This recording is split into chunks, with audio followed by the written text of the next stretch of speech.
السلام عليكم، ازيكم عاملين ايه؟ يا رب دايما تكونوا بخير. النهارده ان شاء الله او الفيديو ده لطالب تاني ثانوي بكالوريا السنه الجايه ان شاء الله، وطالب ثالث ثانوي لسه مخلص ثانويه عامه وهيختار الكليه بناء على التنسيق بتاعه وبناء على المجموع. الطالب اللي معانا او الخريج هو خريج من كليه صيدله. طبعا هسيبه يعرف بنفسه. ازيك؟ الحمد لله، أنا مروان محمد الورداني، صيدلة القاهرة. خلصت سنة خمسة وإن شاء الله داخلين على الامتياز بقى إن شاء الله. يعني انت لسه اصلا ما اتخرجتش؟ هو المفروض إن أنا أبقى خريج بس عشان الانتاج مش الكلية. مضاد الدنيا عامه. هو المفروض إن أنا أبقى خريج بس الكلية ضافت لنا سنة زيادة. مم. سنة امتياز بنتمرن فيها في المستشفيات، نخش شركات أدوية ونعمل بحث كده في الآخر، وبعدها بقى بناخد البكالوريوس. طبعا انت عارف ان احنا جايين نتكلم النهارده مع طالب تاني ثانوي بكالوريا وثالث ثانوي لسه مخلص ثانويه عامه او حتى ثالث ثانوي عامه يعني. بالظبط. هل عندك فكرة عن البكالوريا أو نظام البكالوريا؟ أنا من اللي قريته إن هما مسارات، مم. تختار بقى حسب المسار الطبي أو المسار اللي علاقة بالكليات الهندسية والمسار الأدبي، مم. وإن هي سنتين مش سنة واحدة. مم. مجموع السنتين بيحدد أنت في أنهي، على حسب مسارك مجموع دوت بتعمل التنسيق. بس بتبقى محدد، يعني أنت كليات طبية مم. أو كليات هندسية أو اللي هي الحاجات اللي علاقة بالكليات الأدبية. طبعا أنت لو يعني نفترض إن أنت لو كنت في النظام ده كنت طبعا هتختار مسار طبي. منطق. منطقي. أنت كنت أصلا محدد الكلية أنت عايزها من قبل ما تخش ثانوية عامة؟ من وأنا في إعدادي. ما شاء الله. جميل. لا، كنت عايز اخش صيدلة، كان مدرس العلوم حببني في الكيمياء تحديدا يعني، وده اللي سهل عليا بعد كده ان انا اكمل في الكلية، مم. ان في كيمياء كتير جدا. أو طبعا مفيش غير كيمياء تقريبا. بالظبط. بما إن طالب تاني ثانوي ده نظام جديد عليه، وإحنا أصلا كلنا تقريبا ده نظام جديد علينا في مصر يعني. فتفتكر إيه الحاجة اللي الطالب ممكن يعني يعمل إيه دلوقتي الفترة دي عامة، يعمل فيها إيه؟ نصيحة ليه أو رأيك أو أيا كان يعني. نصيحتي ليه ان هو اول حاجة طبعا لازم يبقى محدد هو عايز ايه، ما يبقاش ماشي كده في الدنيا يعني. مم. يحدد هو عايز ايه. مم. من هذا الاساس بقى نبتدي نظبط مذاكرتنا على حسب كل واحد. واهم حاجة اهم حاجة مم. اختار الانسب ليك، مم. المناسب ليك. مم. كل واحد وله ظروفه وله حالته، يختار الحاجة المناسبة ليه. تمام. وابعدوا عن كلمة الشغف بالله عليكم يعني، ليش ما؟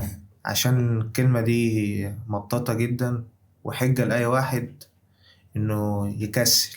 بس أنا ما عنديش ده في شغف في العموم بقى، ده الشيء. في العموم مش في في العموم بقى، في حياته، في المذاكرة، في أي حاجة. مم. الكلمة دي تحديدا يعني، أنا ما بحبش كلمة الشغف دي. هي مضايقاك عامة. اه. كل تمام. واحد يكسل، ما عنديش شغف.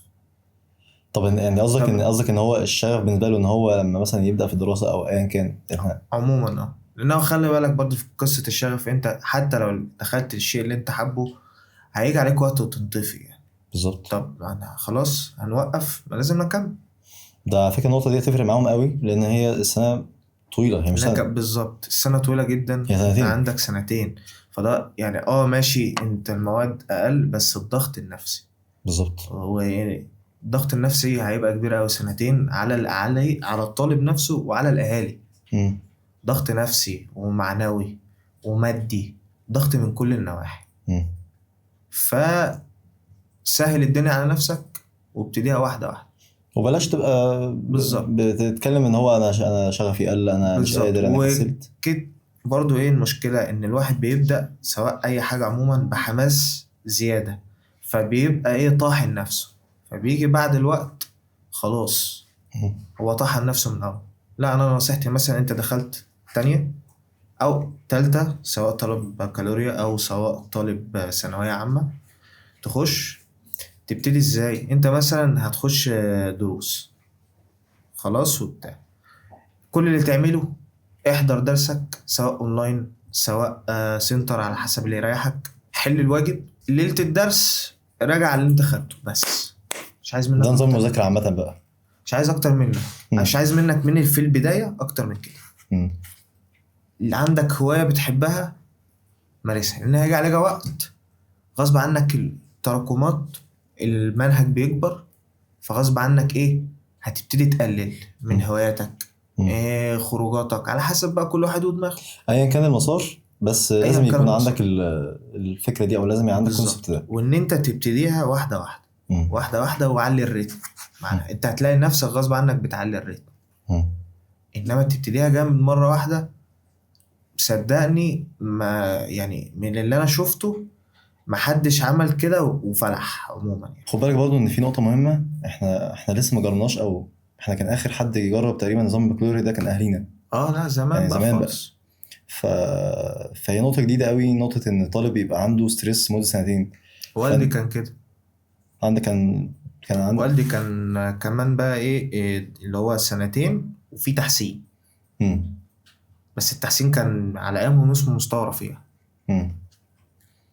هو تقريبا اختلاف اسامي بس يعني. اه بس هو يعني كاننا بنرجع لنفس الشيء بس بنغير الاسم. بالظبط. بما انك ذكرت حته الوالد وكده يعني، تفتكر الناس الكبيره مم. يعني لما جم يسمعوا عن نظام وان هو بيبقى فيه تطبيق ليه تاني في مصر، تفتكر هل هم بيحفزوا او عندهم تشجيع للنقطه دي، ولا شايفين ان هو نظام مش يعني كويس؟ المشكلة كلها في الأهالي إن أي تغيير بيحصل في التعليم، خصوصا التعليم اللي هو الأساسي اللي هو مم. ابتدائي إعدادي ثانوي، مم. أي تغيير إحنا بنحكم عليه قبل ما بيحصل، مم. وبنحكم عليه دايما إنه مش ناجح ايوه. للأسف الشديد. يعني ليه أنا بقى؟ مثلا كنت أول دفعة يتطبق عليها نظام التابلت، مم. وكله قال لك لأ ومش عارف إيه، وأنت بتغير التعليم ليه والتعليم كويس وجميل.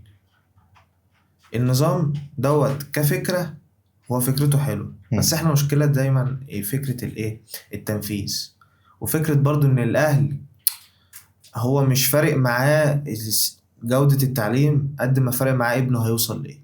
صح. هي دي الأزمة بقى. صح. المشكلة التعارض بيحصل من ايه؟ ان المفروض احنا عايزين نحسن من التعليم، مم. بس في نفس الوقت الاهل هو مش قصة تحسين تعليم، هو قصة انا ابني هيوصل لفين، مم. هيوصل للكلية اللي احنا عايزينها ولا لا. بس ده هنا بيحصل التعارض. طيب يعني عامة هو يعني ملخص النقطة دي إن إحنا ما نحكمش على النظام غير لما نجربه.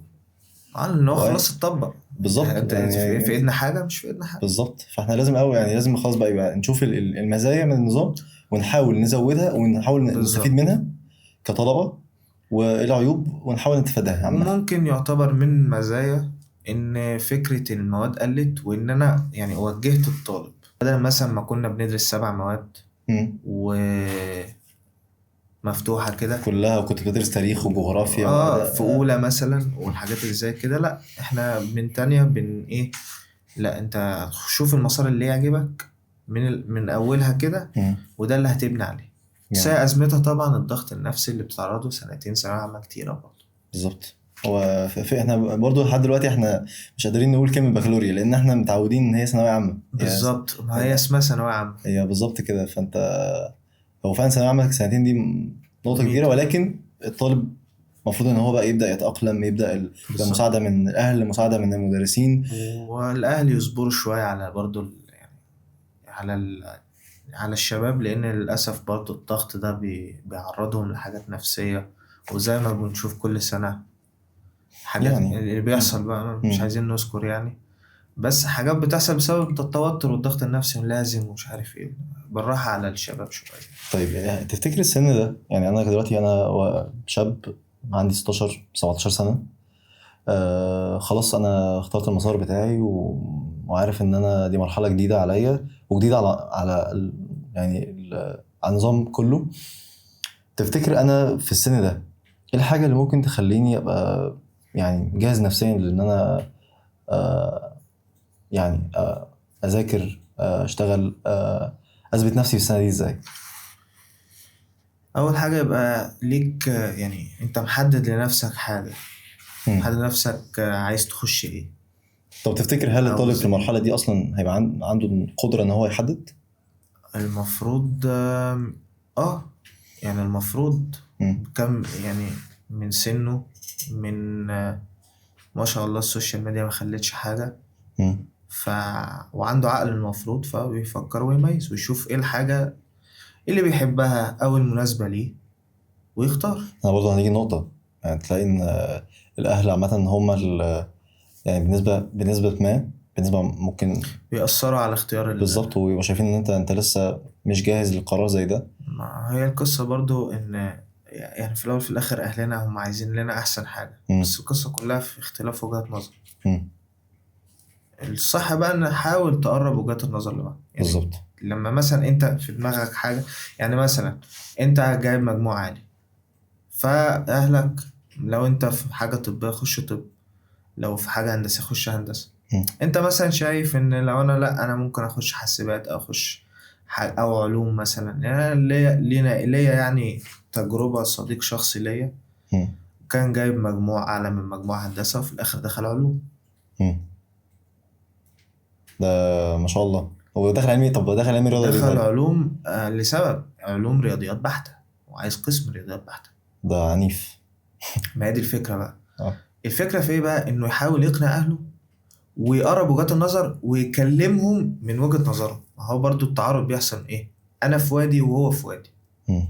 لا اكلمه من الوادي بتاعه بقى، اكلمه من وجهة نظره هو، مم. واحاول اقرب الدنيا بالظبط. عشان حتى ايه، لو في حتى تعارض هو متقبل التعارض، مم. مش اللي هو لا. طيب احنا يعني دخلنا في الحته دي وطولنا فيها شويه، بس انها حته مهمه بصراحه. فكره ان اختيار المسار نفسه اصلا، خصوصا كمان السنين الجايه هيبقى ممكن برضو يعني الموضوع بيختلف. السنه دي الطالب ولي الامر لسه مش فاهمين الدنيا قوي. السنه الجايه كل مع الوقت الدنيا بتوضح، بالظبط. فبالتالي موضوع الاختيار ده بيبقى موضوع مهم قوي. طب انا خلاص اخترت المسار بتاعي ايا كان المسار، والحمد لله كل الظروف متاحه بالنسبه لي، دروس، اهل في اهتمام في البيت، والدنيا لذيذه. وبدات السنه لقيت ان عندي مشكله مع النظام نفسه، حاسس ان انا تايه، حاسس ان انا مش ده اللي انا كنت متخيله. الدنيا صعبة.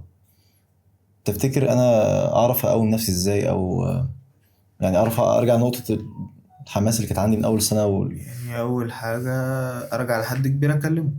مم. مثلا لو انا بتكلم في حاجة ليها علاقة بالدراسة ارجع للمدرس بتاعي. بالظبط. حاجة ليها علاقة ازاي امشي التعايش مع الموضوع، اهلي مم. اكلم اهلي يعني. نكلم اهلنا شوية يا شباب يعني. هو احنا حاسس ان احنا بس اصلا يعني بقينا نتكلم في موضوع كبير قوي، فالدنيا هو بقت الموضوع كبير بس يعني عايزين نفك الموضوع شوية. الموضوع مهم والله ما بهزر. اه بس عايزين، بقول لك عايزين نفك شوية لان برضه الطالب نكلم يعني. اهالينا، ايوه.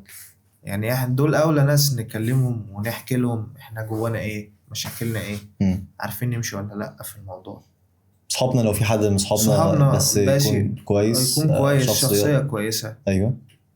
يعني نكلم الناس حتى، مش لازم يدينا حلول بس عارف يعني معانا. كتر التجارب عامة بتخلي الواحد لما تسمع تجارب كتيرة بتخليك عندك زي وعي كده بإيه الحل. بالظبط. حتى لو مش واضح بس مع الوقت بيوضح. لو في مشكلة أنا مش مثلا ساعات بتحصل كتير أنا مش عارف أحل، مم. أقول للمدرس بتاعي أنا مش عارف أحل، بالظبط. وهو أعمل إيه؟ وهو مطالب ان هو يلاقي الحل. ولو المدرس بالظبط. بتاعك ما عرفش يوصلك النقطة دي، سيبه او لحد ما حتى أكمل. او حتى بيبقى فيه برضو نقطة مهمة، بيبقى فيه مادة علمية او بيبقى فيه دعم معاه، في طلبة زيك زيهم كانوا في نفس المرحلة اللي انت فيها، تقدر ترجع لهم شغالين مع المدرس ده، تقدر ترجع لهم بالظبط. تشوف رأيهم. طيب تفتكر جدول المذاكرة هيختلف من نظام لنظام؟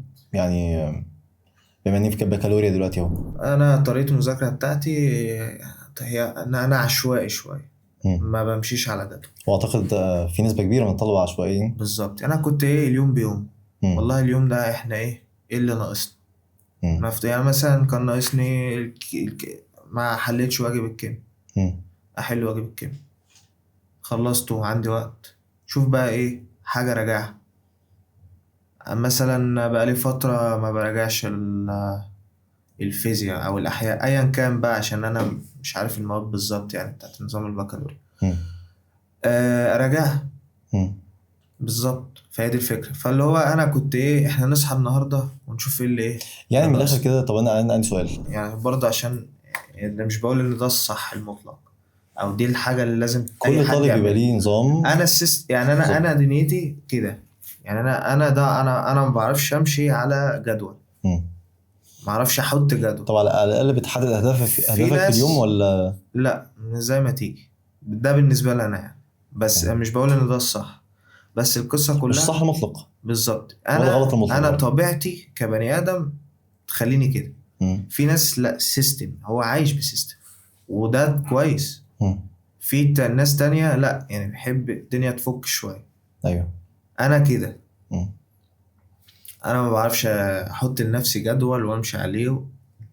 كنت بصحى والله نشوف اللي ورانا ايه. عامة دي حاجة كويسة، يعني انت لو طالب من النوع ده ما بتعرفش تمشي ورا سيستم او نظام او جدول، فانت عندك تجربة اهو. ده شخص عادي جدا على فكرة. كل يعني حرفيا انت الناس ما شاء الله كلها، كل واحد عنده سيستم، كل واحد عنده نظام ماشي عليه. بالظبط. هتلاقي انت ممكن بتفهم حاجه معينه او تمشي على حاجه معينه، زميلك التاني اللي جنبك اللي هو انت وهو بتاكلوا نفس الاكل وتشربوا نفس الشرب وقاعدين مع بعض نفس 24 ساعه، المدرس نفس كل بس ده حاجة يجي بس انت يذاكر، ده انت تذاكر حاجه تانية خالص. يعني ده يجي مش عارف يرتب دنيته ازاي، انت اصلا عشوائي. بس اهم حاجه نرجع للنقطه المهمه، اهم حاجه نيجي كده اخر اليوم، والله انا عملت اللي عليا. بالظبط. اهم حاجة سواء بقى عامل جدول. عملت بقى جدول مشيت عليه، ما عملتش جدول بس انت عملت اللي عليك. وحققت المطلوب منك في الاسبوع ده في المذاكره والشغل اللي عليك. طيب مع لخبطه النظام والناس لسه بتجرب وبتاع، فممكن يبقى في جزء من الطلبه حسوا ان هم مثلا وقعوا في فتره ما، شايفين ان هم مش وقعوا الدنيا وعايزين يلموها. ك كمستر مروان، ايه الحل او إيه الحل عامه للمشكله دي، او انت بالنسبه لك يعني؟ انا بالنسبة لي ان انا تعرضت للموضوع ده اكتر في الكلية بالذات، يعني فكرة ان انا مضغوط والوقت ضيق وفي كم كبير، والكم الكبير ده انا ما فتحتوش. فاضل مثلا يومين 3 على الامتحان، طب اعمل ايه؟ مم. حاول تلم اللي تقدر عليه. يعني هو الكلام يبدو منطقي، بس يعني هو انت في ايدك حاجة؟ انت مش بايدك حاجة. اللي بايدك انت خسران حاجه؟ بالظبط. اللي بايدك تحاول تلم اللي تقدر عليه بقى. ايوه. والله ربنا فتح عليك وعرفت تلم الدنيا، ده كده ايه، بركة ربنا. مم. عرفت تلم اللي تلمه، والله ده اللي ايه، ده اللي المتاح. مم. هي دي الفكرة. يعني بالظبط. مثلا انا في الفترة دي يعني برضو كنت نفس التشتيت. آه بيجي عليا وقت يعني بخرف شوية، ما بذاكرش. يعني أنا مثلا الإنجليزي دي مم. قعدت 4 شهور ما بفتحوش يعني. وما فتحتوش غير ليلة الامتحان، يعني آخر 4 شهور ثانوية عامة ما فتحتش إنجليزي. وفتحت ليله الامتحان؟ فتحت ليلة الامتحان، فأنا كنت بأثر برضو يعني. مش ليله امتحان، ليله امتحان نفسها، بس قصدك الفتره اللي هي الفترة اللي قبل ليلة الامتحان اللي هما الكام يوم دول اللي هما الراحة ما بين المادة والمادة. اصلا. اه انت عندك، انت شاطر في الانجليش عامه بقى. أو مش فكرة شطارة، ما أنا نقصت برضو في الإنجليزي اكيد شوية. بس يعني بس إيه يعني، ما أنا الفكرة كلها إن أنا قصرت فيها شوية. ممكن ندي بس غصب كوشن، عني. ممكن ندي كوشن، يعني ما حدش يعمل كده في البيت. بالظبط. يعني أنا دي تجربتي الشخصية. يعني احنا يعني بنتكلم بس انا فريندلي خالص. بتكلم في ان انا كان بيجي عليا فترة اقصر، في حاجات ما لميتهاش 100%. وده مم. طبيعي جدا يحصل. مم. فيعني ايه، ما تجيش على نفسك يعني. مش ما تجيش على نفسك، ما تحاولش، لا ما تجيش على نفسيتك قصدي. طيب يعني تيجي ايزي، الدنيا لذيذة، بس بالظبط. انت اهم حاجة تاني هنرجع لنفس النقطة، ونفس النقطة اللي بنتكلم فيها، انت تعمل عليك على قد ما تقدر. بالظبط. بس ده النقطة اللي كلنا بنتحاسب عليها. بالظبط، انت اللي هتحاسب عليه، مش انت وصلت لايه. انت اللي هتتحاسب عليه انت حاولت قد ايه، تعبت بالظبط. قد ايه، بالظبط. تعبت قد ايه. تعبك ده ممكن يعني ربنا يكرم، لا قدر الله مثلا ربنا ما وفقكش في الحاجة اللي انت اخترتها، ربنا هيكرمك في حاجة تانية. مم. لازم تبقى مدرك ده، وفعلا واثق من ده وعلى يقين من ده، مم. ان ربنا هيكرمك لان انت تعبت وحاولت. مم. ربنا ما وفقكش، دي تدابير ربنا بقى، تدابير ربنا لينا. مش حاجة مش بإيدينا، يعني النتيجة مش بإيدينا، بس السعي ليها ده اللي بإيدينا. طيب جميل قوي. كنا سألنا زميلة برضو جت نصور معاها، جنى، قلنا لها في تو كيسز، او في يعني زي ما تقول ايه، في سيناريوهين. بالظبط. طالب خلص ثانية ثانوي بكالوريا ودخل تالتة وكان جايب مجموع كويس في ثانية، وطالب تاني كان جايب مجموع مش احسن حاجة ودخل تالتة. انت لو مكان اتنين طلاب دول هتعمل ايه؟ هو خلينا نبدأ بالكيس الأولانية اللي هي بتاعت الكيس الأولانية هو طبيعي إن أنا جبت مجموع عالي، اللي هو أريح شوية. مم. يعني مم. غصب عن البني آدم، هو لما طبيعي. بيوصل لحتة حلوة ايوه. بيبتدي يريح. بس يعني إيه، ما تفضلش في مود الدلع ده كتير. مم. يعني حاول برضو إيه، شد دنيتك وشد حيلك، عشان برضو إيه، بعد ما تخلص السنة التانية يبقى كل الامور متاحه ليك، كل الاختيارات متاحه ليك عشان ما تتزنقش يعني في الاختيارات. بالظبط، عشان ما تندمش ان انت عملت حاجه يعني كويسه اتخذ هانز فليك قدوه ليك يعني. طيب. يعني اللي هو البنات يعني اعتقد ان انتوا بعد كاس العالم يعني متابعين كوره، بس تفتكر ان هم وصلوا لهانز فليك يعني حاول تتخذ ان هو ما البنات بتكتفيش. البنات بعد كاس العالم بقى عندهم معلومات عن الكوره. ما طبيعي بقى كاس العالم هو بس بقى بيترندوا وبيولوا ما بيتابعوش في الاخر يعني. يعني ما تعتقدش ان هم عارفين هانز فليك؟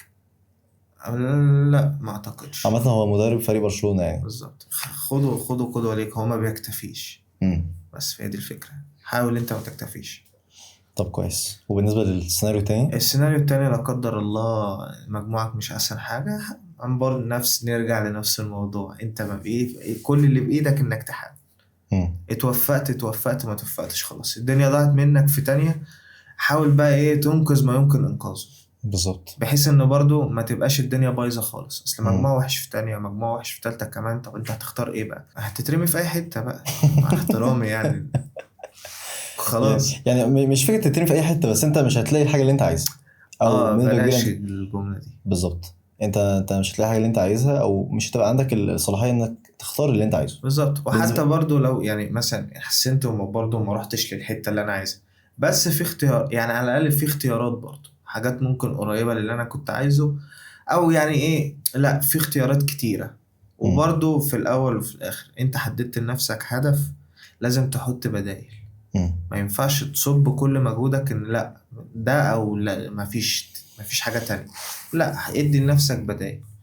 أضعف الإيمان خالص خالص إن ما توفقتش في الحاجة اللي أنت عايزها. شوف أنت إيه اللي يناسبك، إيه إمكانياتك، إيه هواياتك، في حاجات زي كده خش حاجة ليها علاقة بالحاجات دي. لو ما توفقتش، لو في أوبشن أو اختيار إن أنت تختار حاجة ليها علاقة بالحاجات دي.